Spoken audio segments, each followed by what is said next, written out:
Hello, and welcome to Decarbonize, the Clean Energy Podcast from Fresh Energy. My name is Isak Kvam, and I'm the Director of Communications here at Fresh Energy. And today's podcast episode is all about Minnesota's Cumulative Impacts Law and rulemaking process. And I'm joined by four guests today from both Fresh Energy and our friends at COPAL. I'd like to welcome Ethan Culver, our Senior Associate of Coalitions and Campaigns at Fresh Energy, Janiece Watts, our Director of Culture and Partnerships at Fresh Energy, as well as Monse Perez Barrios, Environmental Justice Advocate at COPAL, and Sasha Lewis-Norell, Coalition Builder at COPAL. How's everybody doing today? You I'm guys very ready to excited. record? Good. Yeah, Very, very looking Great. forward excited. to it. Me Awesome. too. Well, if you're listening to the podcast today, you're interested in how we can build an equitable clean energy transition here in Minnesota. Today, we're talking about Minnesota's Cumulative Impacts Rule, a state law that was passed in 2023 that requires the Minnesota Pollution Control Agency to evaluate the individual environmental impact of a proposed polluting facility in the metro area, Rochester, and Duluth. And in this episode, Monse, Janiece, Ethan, and Sasha are going to discuss why this rule is so important for Minnesota's communities, as well as a short history of environmental justice in our state to understand how we got here and where we're going next. But before we dive into this topic, I just want to give everybody a chance to give a brief introduction of themselves so we can kick things off. So Monse, will you start things off for us and introduce yourself? I'll be happy to. Hi, everyone. I am so excited to share this space with all of you. My name is Monse Perez Barrios, she, her pronouns, and I am the Environmental Justice Community Outreach Specialist at COPAL. Very long title. COPAL stands for Communities Organizing Latin Power in Action. I have been working with the Frontlines Community Protection Coalition for 2 years, together with Sasha. I think I like to think of the work that we do as a word that centers, communities and individuals into this process, and also individuals who speak Spanish, and helps them to engage into very difficult policies and policy decisions that affect their daily lives. So much of what we talk about in environmental justice can feel very abstract and very far away. But for families I work with, it's the air they breathe every morning. It's their kids' asthma. It's wondering if a facility down the street is making their neighborhood less safe. So I'm really glad to be here today to talk about why this rule matters so much to all of us. And with that, I'll pass it to Sasha. Thank you so much, Monse. Hey everyone, thanks so much for having us on. My name is Sasha Lewis-Norell. I use he/him pronouns, and I'm part of the environmental justice team at COPAL. I've been part of the Frontline Communities Protection Coalition for about 5 years now, and have helped to facilitate and coordinate the coalition since 2022. I see myself as being a connector between community outreach and policy development. This means that I work with policy people to make sure that environmental policies are based on the lived experiences of people dealing with pollution and other environmental harms. And I also work to help uplift the voices of community members in the policy realm by either supporting their participation in policy discussions and with decision-making processes, or sharing their stories with decision makers. And I'm excited to be on the podcast, and I'll pass it over to Janiece. Thank you, Sasha. Hi, everyone. My name is Janiece Watts. I am Director of Culture Partnerships here at Fresh Energy. I have been a part of the Frontline Communities Protection Coalition since 2021 and have been part of the environmental justice movement here in the Twin Cities for many years. And I feel like I've witnessed the power of collective action to protect our communities from harmful polluters by telling our stories, organizing, and demanding interventions from our government. So I am really hopeful that the cumulative impacts analysis will become a strong tool for people in our communities to use in protecting the environment and public health. So I'm really excited to talk with us today. Thanks for having us on. I'll pass to Ethan. Yeah, thank you so much. This is Ethan Culver, Senior Associate of Coalitions and Campaigns with Fresh Energy. I'm newer to the Frontlines Coalition, having started in the spring of 2025, but since then I've been working with the coalition and Fresh Energy mostly in engagement and outreach strategy, planning and strategizing events, and attending meetings with the Minnesota Pollution Control Agency. Really excited to be here with you all. Great. Thanks, Ethan. So this summer, the Minnesota Pollution Control Agency is developing its rules for analyzing the cumulative impacts of pollution in our state. This rule was set by the Minnesota legislature in 2023 in the Frontline Communities Protection Act, or FCPA, and it will provide our communities stronger protections against pollution, and it comes after a long history of environmental justice advocacy in our state. But before we can talk about the cumulative impacts rule and how it was made, I first want to zoom out and look at the big picture. To start, we first have to understand more about what environmental justice is and how it's evolved in Minnesota. Janiece, you've worked on environmental justice issues for a long time. I think you've been working on them since 2018 for Fresh Energy. How would you define environmental justice for our listeners? Yeah, thank you, Isaac. Well, environmental justice has some varying definitions depending on where or who you like to cite, but I like Dr. Robert Bullard, as he is widely considered as the father of environmental justice. And he states that environmental justice embraces the principle that all people and communities have a right to equal protection and equal enforcement of environmental laws and regulation. Unquote. It is because communities have not been afforded this principle that these laws have not been realized, and that we see the demand for environmental justice to address environmental racism and climate injustice. And the cumulative impacts rule could be one way to do that. And so it's really great that that's what the cumulative impacts rule is based on. Sasha, would you share your perspective on how cumulative impacts can demonstrate the demand for environmental justice? Yeah, absolutely. Thanks, Janiece. Yeah, so as Janiece just said, we absolutely have not seen equal protection and enforcement of environmental laws and regulations. And there are a lot of reasons for this that date back many years, decades, and even to the foundation of our country and our systems.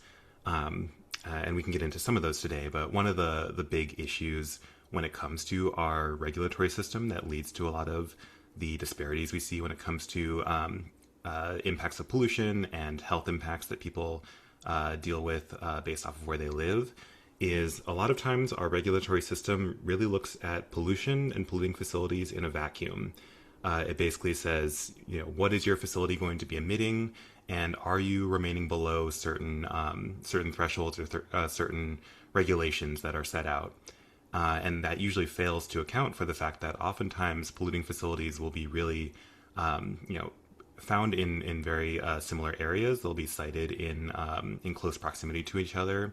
And a lot of times those areas are nearby or even within low-income communities, primarily BIPOC communities.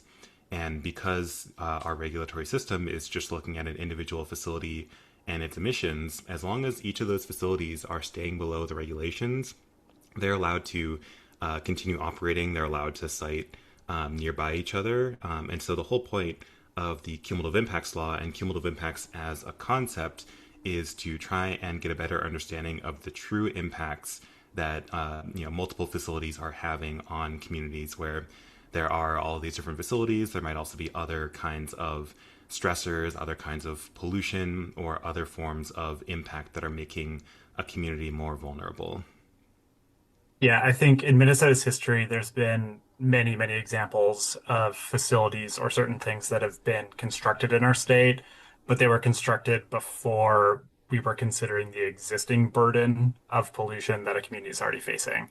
I think one of the main examples of that is the construction of I-94. I think that's a really well-known example. Can you speak a little more about that, Sasha? Yeah, so I-94 is a great example of kind of how the systems that we have in place and also past and in some ways present prejudices have led to certain communities dealing with a much larger burden of pollution. So with I-94, when it was first constructed, it went right through the middle of multiple primarily black and brown communities.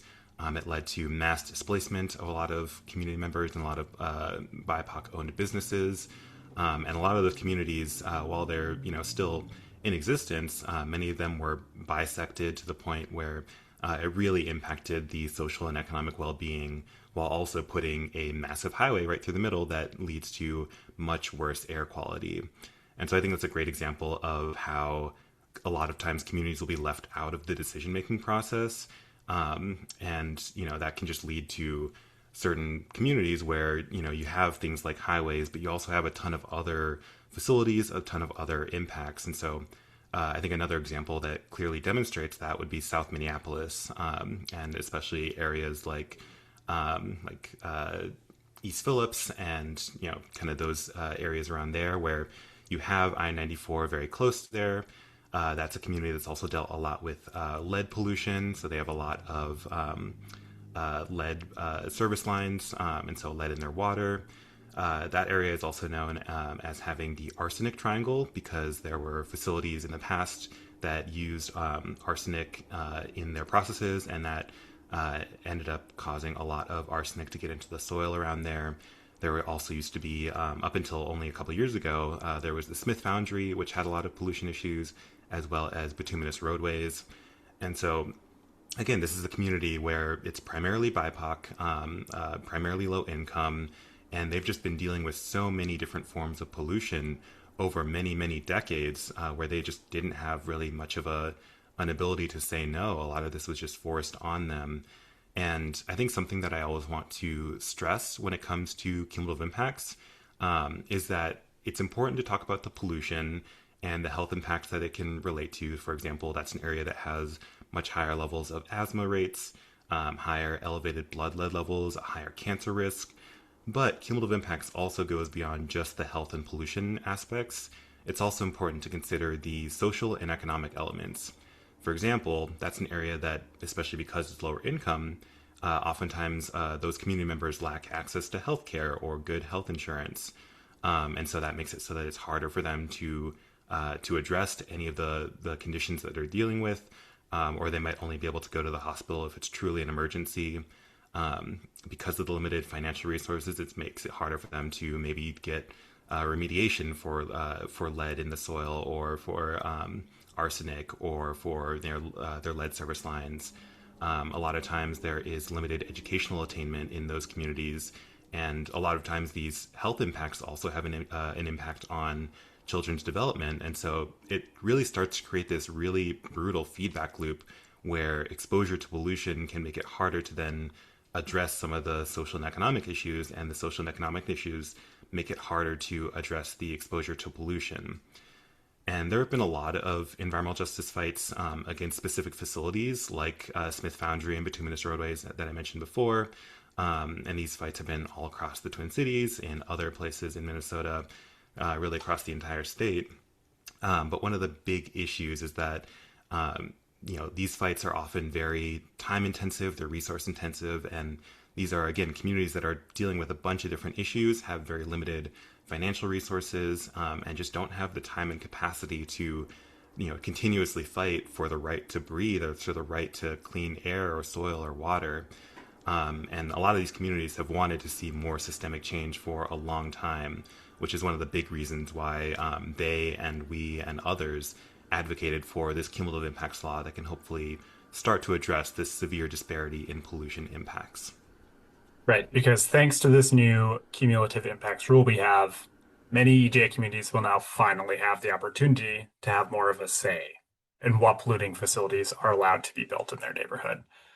So I'm hoping now we can kind of shift and talk a little bit more about the history of this here in Minnesota.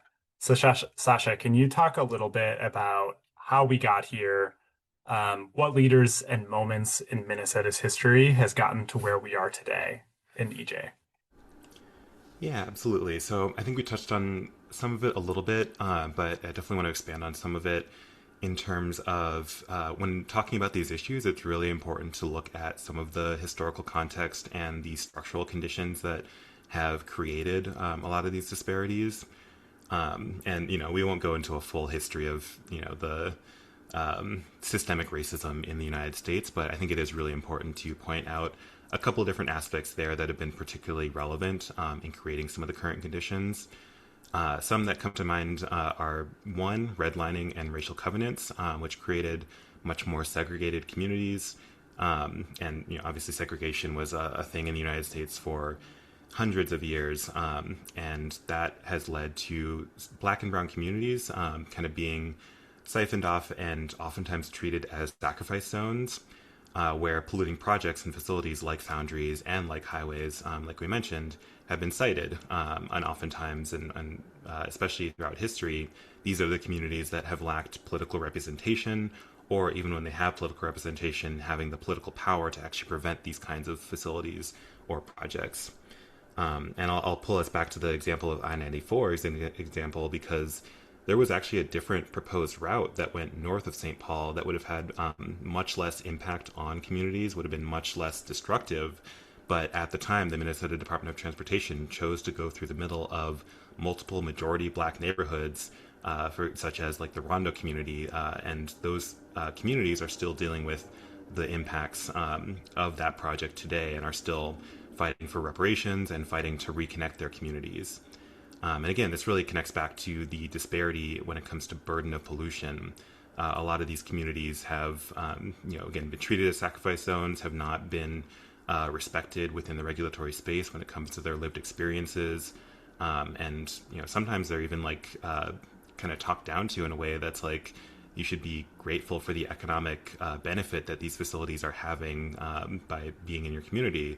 But so many times those, if there are any benefits, they are not outweighing the severe costs to people's health, and the ways that that can have cascading effects on their lived experiences and on their just quality of life in general. And so again, this is why it's been such an important fight for communities to try and pass policies that can really start to address these disparities and create some of the systemic change that we need. And after communities that face those disparities began to fight for policies that would give them a voice, Minnesota officially passed its first Cumulative Impacts Law way back in 2008. Sasha, can you tell us about how this was successfully passed and what it did for environmental justice in Minnesota? Absolutely, yeah. I think it is always important whenever talking about cumulative impacts to start with 2008. Because back then it was residents of South Minneapolis in those areas that I mentioned, like East Phillips, who worked with their legislators to pass Minnesota's first Cumulative Impacts Law, which is also known as the Clark-Berglund Law. I want to give a huge shout out to especially former State Representative Karen Clark, who was one of the bill authors and who continues to be a huge advocate for environmental justice, for cumulative impacts, and for communities. So the 2008 law was one of the first cumulative impact policies in the entire country, actually. And it really kind of started to mark a shift in the way that we think about environmental regulations. Because again, throughout most of our history of regulating facilities, it's just been, what are the limits for different kinds of pollution that a facility is emitting? And is that facility remaining below those limits? And if so, here's your permit. And sometimes if not, well, here's your permit and here's a fine that they can easily pay. But the 2008 law is when our lawmakers, explicitly told the Minnesota Pollution Control Agency that they had to start considering the totality of impacts, the cumulative impacts in certain communities. And so this law required what was called a cumulative levels and effects analysis for air permitted facilities in South Minneapolis. It was a very limited law geographically because it did just cover that area of South Minneapolis, where again a lot of community members were dealing with the burden of pollution. Back then, both Smith Foundry and Bituminous Roadways were still active, and so there was a lot of impacts from that. There was a long history of community members there dealing with the fallout of the arsenic triangle, and again, there's just so many different forms of impacts that were not properly being considered when polluting facilities were going through the permit process there. Now, one of the, shortcomings of that initial law, and again, it was a huge step forward, but one of the challenges with that law is that it only required the analysis, and it only said that the commissioner had to consider the cumulative levels and effects analysis. And I would say that myself and former state rep Karen Clark and many others would consider would say that the word consider should mean that they actually take it into the decision-making process. But historically, that has usually just meant that an analysis will be done and they will look at the analysis and then they will still give a permit. And so ultimately, that law never ended up actually shutting down or preventing any harmful facilities. And so it didn't quite go as far as advocates hoped it would in terms of actually addressing some of those disparities. But it did mark a really important shift that I think opened the door to some of the larger conversations that led to the 2023 law passing. And one of the important aspects as well was, again, this was a law that only covered South Minneapolis, and there is also a very long history of activism and people fighting for environmental justice in North Minneapolis. So I wonder if I can pass it to you, Janiece, to talk a little bit about North Minneapolis and especially the Northern Metals fight. Yes, thank you, Sasha. Well, first, thank you for all of that important context about environmental justice and cumulative impacts lawmaking in Minnesota, particularly Minneapolis. So, yes, to talk about a little bit about North Minneapolis and Northeast fight against a facility called Northern Metals, which I do believe is a really important kind of a pinpoint of helping us get to cumulative impacts analysis law that we have now. So it was really community pressure that led to the Minnesota Pollution Control Agency having to take legal action against Northern Metals, this facility. Northern Metals was found liable for emitting shards of metal into the air, water, and soil over North and Northeast Minneapolis because they were not capturing really metallic dust that was created from their procedures of shredding large metal. They have like metals recyclers, so they were shredding things like cars and all sorts of things that you can imagine that were being large recyclable material, metal material. And so the Pollution Control Agency eventually sued them and won a settlement along with the city of Minneapolis, but specific to the neighborhoods of McKinley, Hawthorne, Bottineau, and Sheridan, which was a financial settlement from Northern Metals. And so this was really interesting, is that this was one of the first times, certainly in Minnesota history, that a settlement was won between a facility and the state with financial recourse for the residents who were impacted. So that's what was really significant, that there was a financial settlement that needed to be paid to the city for those particular neighborhoods, so that residents could see any sort of remediation from the environmental pollution and public health pollution that they were experiencing.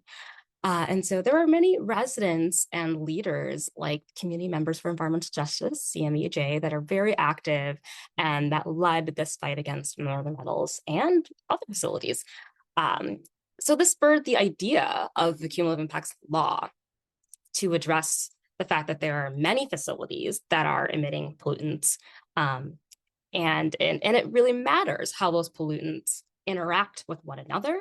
And so again, with that cumulative impact and that effect. So why do facilities get permits to operate in areas that are often, as Sasha really explained so eloquently, that they're often economically underserved, they're disinvested in, high concentrations of residents of color, and a lot of times because they are, have been segmented and segregated into those areas. This is what environmental racism looks like. These areas are often zoned for industrial use, allowing for many facilities to be located near or in these neighborhoods, and even located near natural spaces like the Mississippi River, right? This is right along the river in Northeast Minneapolis. And so these areas become permitted areas of environmental and public health hazards. But it is the community-led pressure that demanded the MPCA, the Minnesota Pollution Control Agency, to act, using the regulatory tools to hold polluters accountable. The Cumulative Impacts Law has given more structure to the MPCA to enforce this law, but also for community, particularly to have information and consultation and to engage with the MPCA and know, so that we can know what's operating in all of our neighborhoods. It's really a benefit for all of us. And that brings us closer to the present. So in 2023, Minnesota passed the Frontline Communities Protection Act, which I brought up earlier, the FCPA, and that brought some very positive changes that will ensure communities that face pollution have more of a say in the decision-making process when these polluting facilities are first proposed. Sasha, can you tell us about how this law was a result of many, many advocates pushing for better protections and what it means for our communities in Minnesota? Absolutely, yeah. So, like Isaac mentioned, this was a law that was passed in 2023 and is kind of an updated version and a more broad version of the 2008 law that I talked a little bit about. And like Isaac also mentioned, which is really important to note, is that while like Monse and I Fresh Energy and others are involved in the Frontline Communities Protection Coalition, we were not the only groups that were working on passing this law. And the history does really go back quite a ways, including folks like Janiece mentioned, like community members for environmental justice, who I think originally brought this idea to Representative Fu Lee, who represents part of North Minneapolis, to push for a broader cumulative impacts law back in 2018.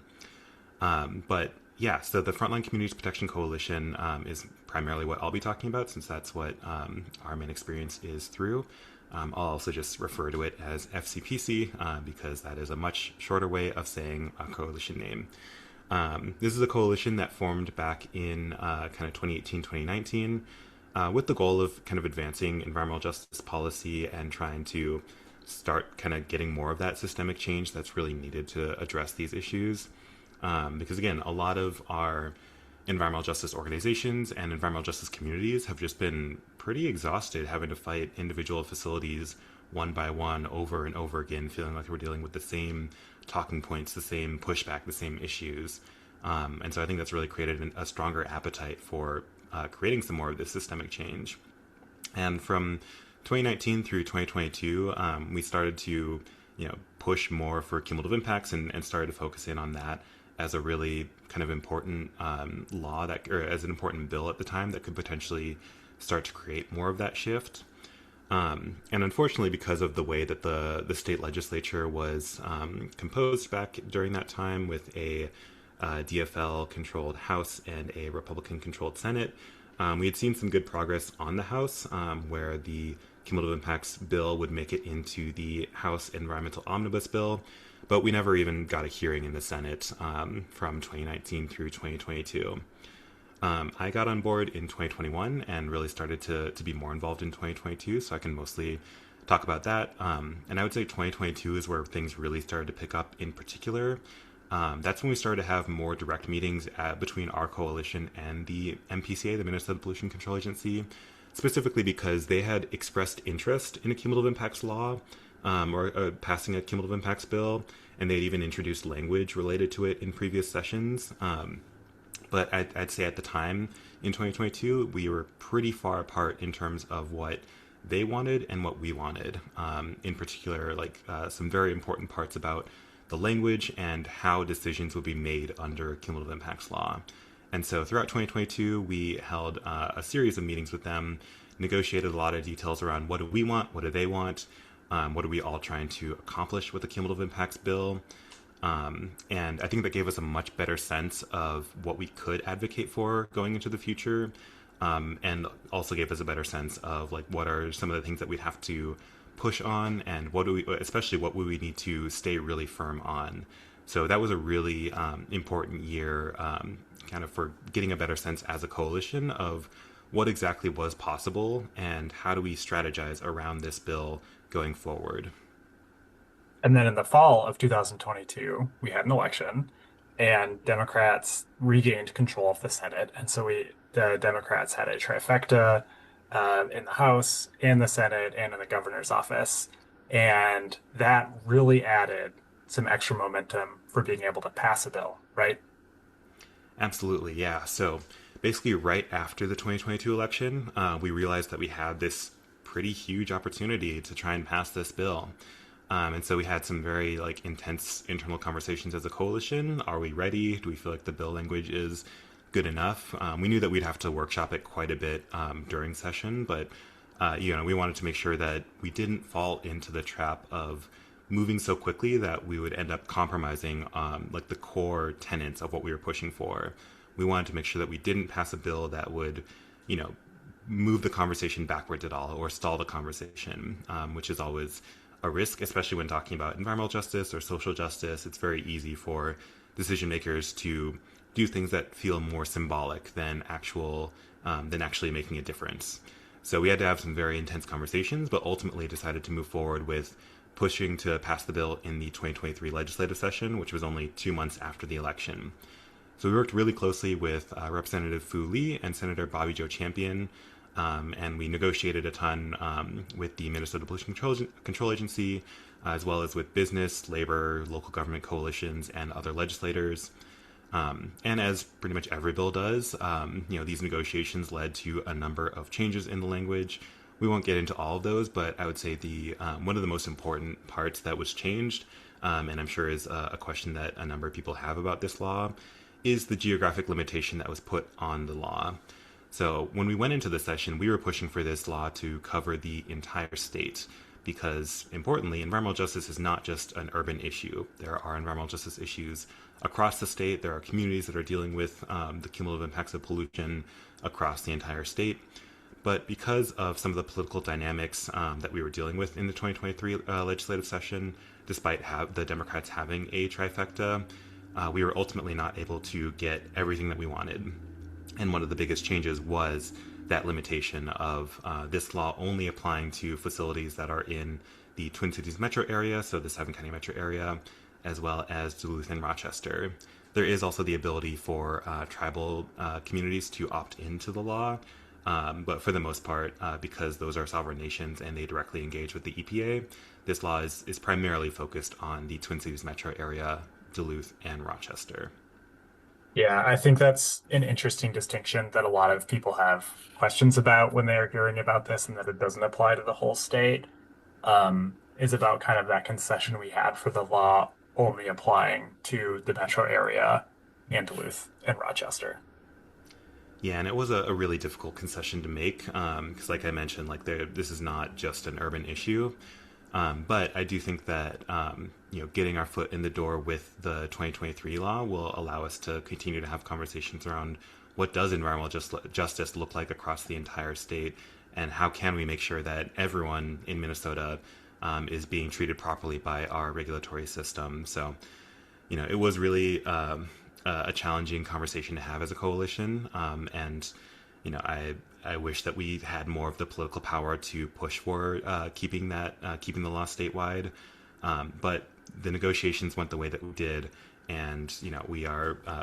I think we were still able to get a bill passed that is going to really make some important steps forward with environmental justice.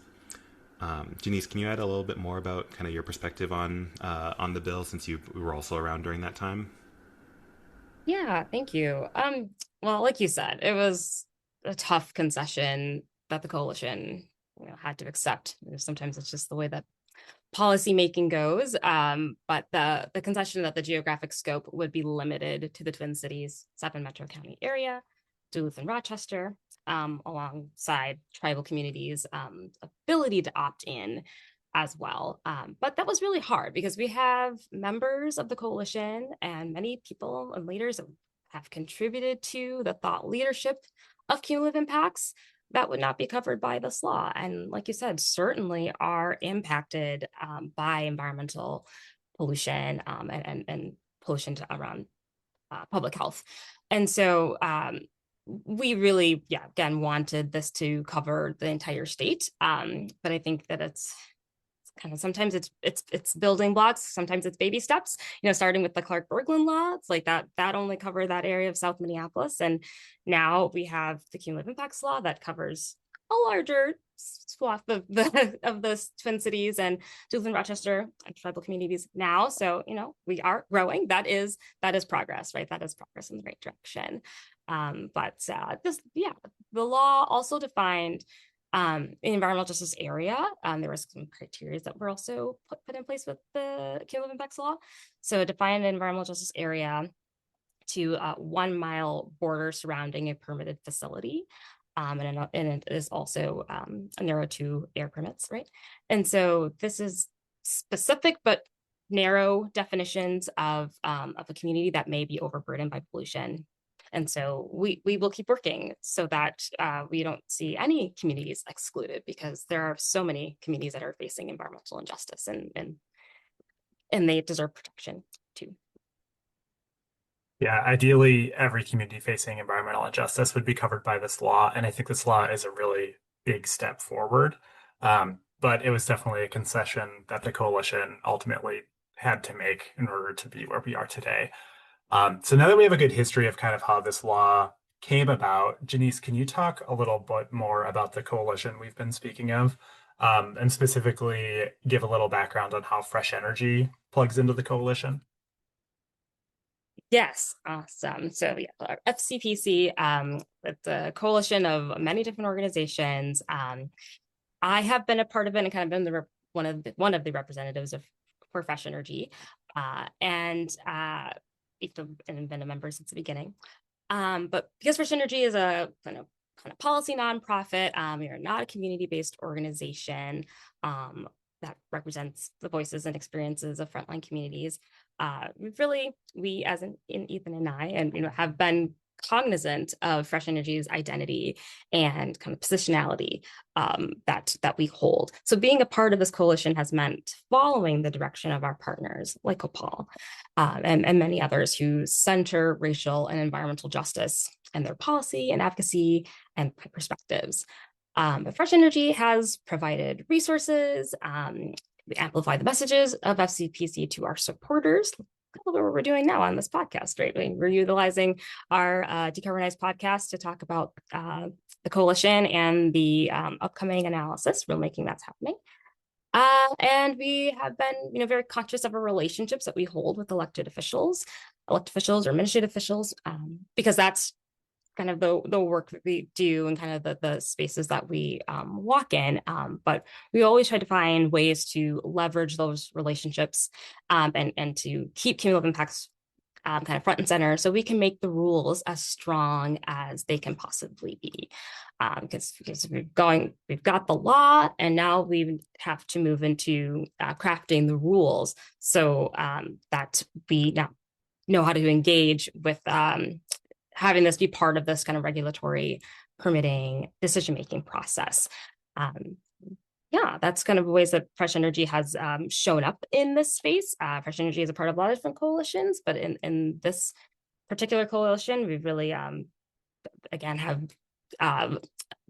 followed the direction of our partners and really just tried to bring the kind of resources that we have to this space and lend our voices and amplify the messages as we can.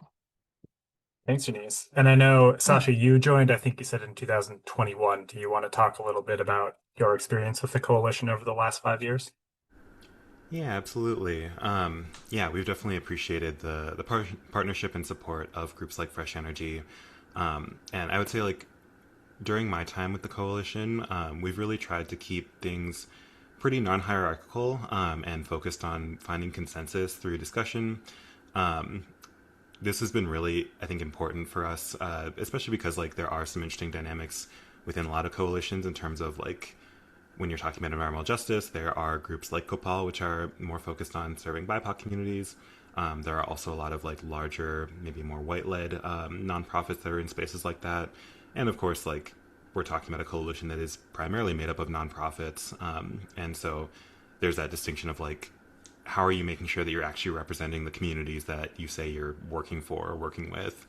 And so we've been trying to be really intentional kind of throughout our time as a coalition to make sure that, like, any decisions that we're making are really grounded in kind of that, like, grassroots organizing and, like, what do our communities actually need? What are we hearing from them? And how do we make this, like, really make this a two-way street where we are sharing information with them and, providing resources and support where we can, but also that we're, hearing directly from them, that we're listening to their stories, that we're, helping to bring their voices into decision-making processes, that we're really shaping our work around their lived experiences and the issues that we're dealing with. And this is something that was a really interesting thing to try to balance during the 2023 legislative session, because I'm sure, as many people know, like, legislative sessions are not accessible to the vast majority of people. A lot of times the committee hearings are during the middle of the day, during the work day. for a long time, and then a lot of times, there won't even be like a virtual option. So like, if you don't live in or nearby the Twin Cities and you're not available during the middle of the day, you probably won't be able to show up and testify. And so for us, that made this really interesting and important dynamic that we tried to really face head on of like, how do we make sure that we, when possible, that we're helping to bring people into the process and directly advocate and speak for themselves, but when they can't, that how do we make sure that we are properly representing them and what they need and their voices and their communities? And so in a lot of ways, we just tried to be really intentional about that, and make sure that we were continuously checking in with folks that were doing the on the ground fights around different facilities, that were again like advocating and really pushing for this law to be passed, because it was such a strain on their communities, on themselves as individuals, to try and keep fighting all of these facilities individually, and making sure that we kept them kind of at the center of the like why we were doing all of this work. And there were a couple opportunities where we were really able to directly get community members to show up to the legislature and take the time out of their day to directly advocate. And I want to give a huge shout out, especially to CMEJ, Community Members for Environmental Justice. I have such a clear memory of when the bill was heard in the House Environment Committee, and they brought just like 20 community members from North Minneapolis, and like at least like 10 of them testified or something. It was truly incredible, and really showed like the depth of how connected and how well organized that community is, and how passionate they are about environmental justice. And so yeah, like being able to center those voices, and really keep all of that in mind was really important during the bill negotiations, and now that we're in rulemaking, trying to make sure that we are continuing to hold those values and hold those communities kind of at the center of everything we're doing. It is difficult when we're talking about very technical issues that not everyone is as familiar with, especially like cumulative impacts is still a very new term to a lot of people. Most people still haven't really heard about it, but I would say pretty much everyone that we talk to is like very much on board with reducing air pollution, and making it so there's less disparities between different communities that are dealing with pollution, and especially with giving communities more of a direct say in kind of the decision-making process for polluting facilities. And so we've really just tried to kind of organize the coalition in a way that allows us to like kind of represent voices where it makes sense, but to really bring those voices into the process where we can. And again, we want to make this a two-way street where we can, do the work of like processing the really technical information and kind of providing explanations to communities. I think that's a big value of mine, is like we can tell people why things are happening, but we can also tell people like, what do we think about them? Like, what do we think about decisions that are being made? Why do we think this way? And just trying to be as transparent as possible so that communities can understand kind of what's going on and how it relates to their community specifically. And again, they can share their voices. They can, provide their stories either directly to decision makers, or they can entrust those stories with us to share with decision makers. And that's been really, really important kind of throughout our years organizing this coalition. And ultimately, it was a lot of those stories and those voices and that advocacy from the grassroots side that led to this law being passed in 2023. And now that the coalition has helped to pass that law, thanks to all those voices and all those advocates, now a lot of the work of the coalition has shifted from passing this law to now implementing it, right? Because how it's kind of where the rubber meets the road with how this rulemaking actually happens in communities is now what we're focusing on to make sure that it's really effective. And Ethan, I know a lot of your work is in this. So what can you tell us about what the Cumulative Impacts Law specifically requires the Minnesota Pollution Control Agency to do here in Minnesota? Sure. The Frontlands Communities Protection Act, or the Cumulative Impacts Law that was passed in 2023, does a couple of things for Minnesota. The first thing it does is it defines an environmental justice area in statute. So now in Minnesota state law, what an environmental justice area is defined in statute. That criteria is made up of a couple of things. So to determine an EJ area is based on the income, race data, and location within tribal lands of that specific community. The law also directs the Pollution Control Agency to develop a new regulatory protections for environmental justice areas within that seven county metro, Duluth and Rochester that we keep mentioning in some air permitting processes.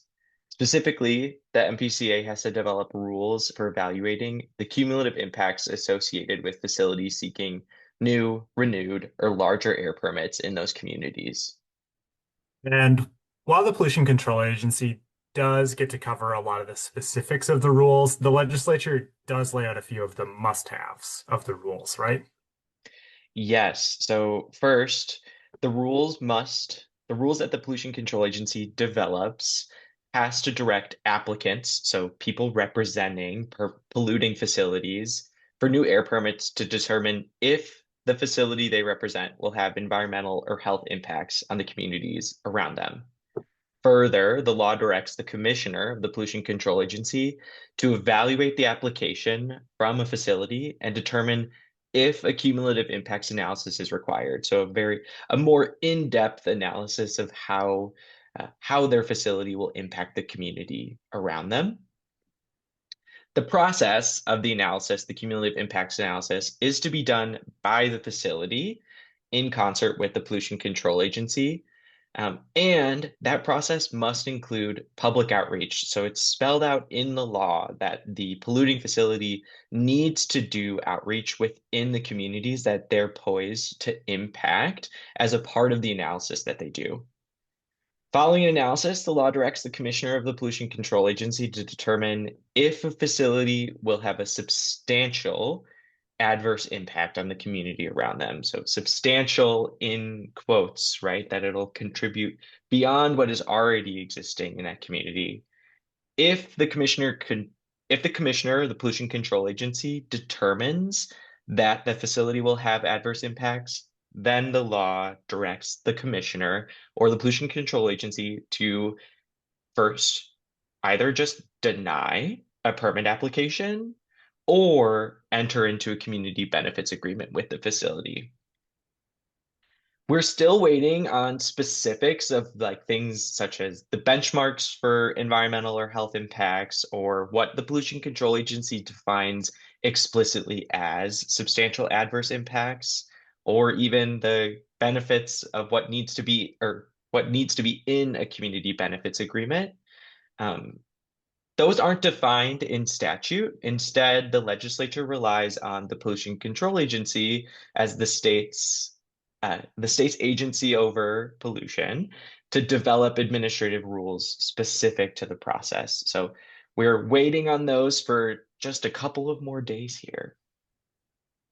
And so now that the Pollution Control Agency is developing those rules, the coalition has been following updates very, very closely to make sure that they're implemented well. Like I was saying before, it's a very big step that we passed this law, but it's just as important that we ensure that the actual rule that's implemented is done well too. And as part of this, the coalition has been doing a lot of public outreach with communities across Minnesota. We've been holding meetings with agency staff and also submitting comments about the rulemaking process too. Monse, I know you've been very, very active in doing all this outreach. Can you tell us a little more about what the coalition has been doing since the law passed in 2023? Yes, we have been busy. Since the law passed in 2023, the coalition has been really active in making sure that the rulemaking process is shaped by community voices. I think, as Sasha mentioned before, I think that our coalition and our decisions are really shaped by community voices, not just technical experts or industry stakeholders. I think it is very important, and it's at the core of this law that community voices are represented. One of the first questions we asked ourselves was, how do we make this process actually accessible? How do we make sure people understand what this law does and what it means for them in their daily lives, in their lived experiences? So I think that is something very important and something that we have been very active about. Right. You want to make sure that the communities that are impacted are the ones that are actually included in the process. Yeah, exactly. I think that is the core value of the law. I think if the law doesn't do that, I think then it's useless. We hosted a lot of informational and educational webinars and events to break down the law in plain language because, again, as Sasha mentioned, a lot of people don't have the time to do this and to break down this law, and I think that is very important for a coalition to do. Make sure that those resources were available in Spanish, especially because COPAL, it's a Latino-centered community, a Latino-centered organization, and accessible to community members who don't have that background in environmental policy.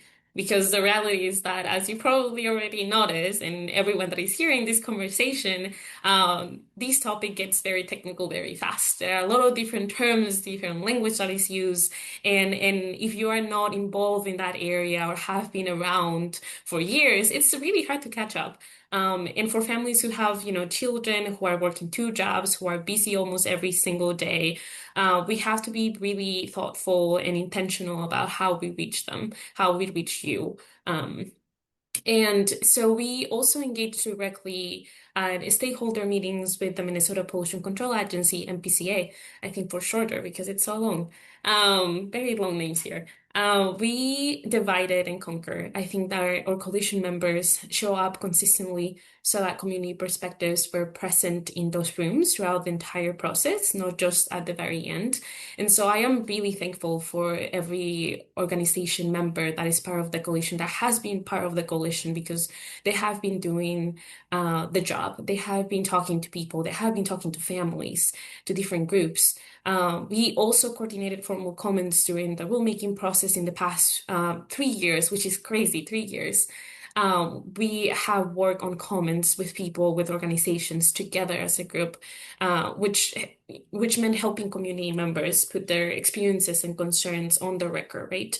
In a way that the agency is required to acknowledge them. That is very important because our communities are watching and they expect the agency to act in their best interest. And we also expect them to watch over the interests of our communities. Right. You've been holding these webinars, different events, and stakeholder meetings to help people better understand how this law can positively impact them and then how they can be engaged. And I think one of the most important ways the community is engaged in the process is through the Community Benefits Agreement panel. We talked a little bit about this earlier, but that's a panel with the Minnesota Pollution Control Agency. What can you tell me about this panel, Monse? Ooh, I'm excited about this panel and what is going to come from it. One of the things I'm most proud of, personally, I think, and I won't mention his name because I don't know if he would like me to do that. But he's a member of our COPAL Environmental Justice Committee, who has so much knowledge from his background working as an environmental professional in another country. He's like a mentor to me, and he was selected to serve on the MPCA's Community Benefit Agreement panel last year. That panel brought together residents, advocates, and other stakeholders to think through what a meaningful community benefit agreement actually looks like. And I think the community benefit agreement part is very important. And I think the fact that a community member was able to be part of something like that should be inspiring, and it should fill people with a sense of power and possibility for how this rule can be shaped for the benefit of our families. I won't get into the details about the CVA because it's a lot. It's very technical. But I will say that even though this was his first experience doing something like this, and even though he saw the challenges firsthand, he was really proud to have his ideas on the record.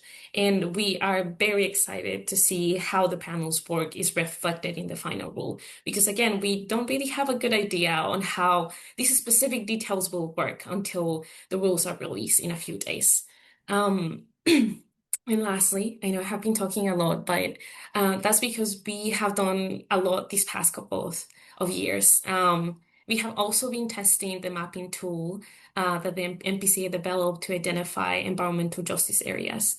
And Ethan here also did a demo. You should go and look at it. It's on YouTube.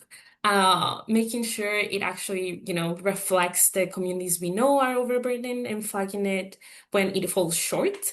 It's a very important tool that helps people visualize a little bit more the different environmental stressors in their neighborhoods. And I think it's really powerful resource for communities to have and just to play with. The tool is still in the process of, I think, being modified and changed, especially as people give feedback on how the tool functions. But I think it is a very, very important visual to have when people are looking at the different stressors that they have around them. The through line in all of these work has been the same from the beginning, right? Making sure that people most affected by pollution are not an afterthought in the process that is supposed to be about protecting them at the end of the day. Exactly. Ethan, I know that you've been keeping Fresh Energy's audience and supporters plugged into this process. What can you tell me about what you've been doing lately? Sure. This is a great plug for Fresh Energy's Action Network. So, in coordination with the coalition and great work coming out of the different committees that are facilitated by our friends here, we've done things like collect community comments through our Action Network and submitted them to the Pollution Control Agency. And we're thinking about doing it again this summer when the rules get published. So, in addition to getting folks awareness up, we're also trying to make sure our supporters have a through line and connection to the agency through our action network. Perfect. Yes, this will be an ongoing process, especially this summer. There's a lot of different things we're plugged into here, and joining the Action Network is one of the best ways you can stay up to date. We've got a lot more we could cover today and a lot more that we'll be doing this summer. But I think for today, I'd like to wrap up our conversation about cumulative impacts and the history of environmental justice in Minnesota. We certainly have covered a lot. Thank you, Monse, Sasha, Ethan, and Janiece. Thank you, all four of you, for covering this for our listeners today. Before we sign off, would each of you share a parting thought about how listeners can join us in advocating for a strong cumulative impacts rule with the Pollution Control Agency? Maybe, Monse, do you want to start us off? Yeah, I would love to. And as we wrap up here, I really hope you enjoyed this episode. And I want to take a moment to invite you all to get involved directly. The official public comment period opens May 19th and runs through July 17th. And this is generally one of the most important ways you can make a difference, is providing that feedback. The MPCA will be releasing the draft rules no later than May 18th. That's what we have been saying, just a few more days. In that window, right, May 19 to July 17 is your opportunity to provide feedback on what those rules should look like. And to help people participate, FCPC is hosting 3 in-person comment writing workshops with so much food, one-on-one support, and time to just be together in community while we do this important work together.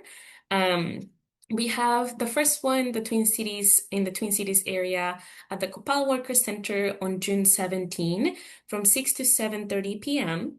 We also have one in Rochester, July 7, 6 to 7:30 p.m., a space to be determined. And we'll have the event in Duluth, July 2nd from 6 to 7 p.m. At the Duluth Public Library. For more information, I will really encourage you to fill out our interest form at fcpcmn.org. You'll find everything you need there. And one more thing, if you are interested in hosting your own community writing event with your friends, your family, neighbors, or your faith community, please reach out to us. We would love to support you with materials and resources or come and talk to people if that's what you need. But I am really thankful for this space and to have this conversation with all of you. And I think I will pass it to Ethan. Yeah, in the spirit of being thankful, I want to share that I'm really thankful for the partnership of the folks here on the call and in the Frontlines Communities Protection Coalition and in the legislature, of course, leading up to the passage of this law as well. At Fresh Energy, we know it's important to stand together with organizations and communities that are like-minded and are looking to achieve a carbon neutral economy in Minnesota on an equitable pathway. And we do that together through various coalitions. So I know that as Fresh Energy, we're stronger when we stand with other organizations and in coalitions. And I'm really grateful for the guidance, the collaboration, and of course, also personally, the mentorship that I get from many of you on this call and in the coalition too. So thank you to you all from me and also from Fresh Energy. And to all of our supporters as well. You are a big part of our ability to advocate successfully in these places, and you will be a big part of our push with the Pollution Control Agency this summer with those advocacy opportunities, either at the comment writing workshops or through action alerts. Sasha, do you have any parting thoughts you'd like to share with the group? I mean, for the sake of time, I'll mostly just echo a lot of what Monse and Ethan said. Yeah, I really appreciate all the partnership and especially all of the community groups and members who have continued to show up to really hold our government accountable. I mean, it's an important reminder that our government is supposed to work for us. And so making sure that, our voices are being heard in this process and that these rules are going to actually serve our communities. It feels like it's just a right of us as Minnesotans. So I hope you will all show up, whether it's through a comment writing workshop or just submitting a comment online. Just making sure your voices are being heard is really important. And again, this law really feels like we're getting our foot in the door. It's definitely not the end. We're not going to solve environmental racism with this one law, but I still think it's a really important step forward and a really big shift in the way that we're starting to think about regulations and regulatory power. Janiece, can I pass it to you? Absolutely. And thank you as from me to all of you for all of the partnership, the mentorship. I love that you said that, Ethan, because this work is a lot. And no one person can do it on their own. It definitely takes community, and it definitely takes partnership in order for us to keep making the world that we deserve. So I am thinking about the principles of environmental justice, which were created by the People of Color Environmental Leadership Summit back in 1991. So to again bring more kind of history and context into this, but this is what we are. These are the shoulders that we're standing on. There, they named 17 principles of environmental justice, and the cumulative impacts rule, I think, could get us a step closer to one of those principles in particular, which is, quote, number 7, environmental justice demands the right to participate as equal partners at every level of decision-making, including needs assessments, planning, implementation, enforcement, and evaluation, end quote. And so I think this speaks to the fact that residents in every community have a right to make decisions about the place that they call home. But for too long, their consent and consultation have not been heard. So the cumulative impacts rules have the opportunity to place another building block towards reaching that principle.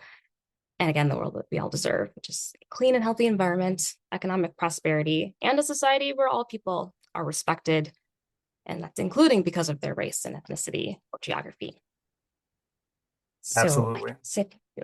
Yeah, so thank you so much. And I just to say the rules will be so much stronger because of the work that we've done together. I think that's a perfect note to end on. Thank you, Janiece. You can stay up to date on the Frontline Communities Protection Coalition's work by visiting fcpcmn.org. That's fcpcmn.org, as well as Fresh Energy's work at fresh-energy.org. You can also follow us on social media. We're active on Blue Sky and Instagram, and you can even see yours truly making Instagram reels with fellow Fresh Energy staff from time to time. Come say hi to us online. Thank you to everyone listening for subscribing to our podcast.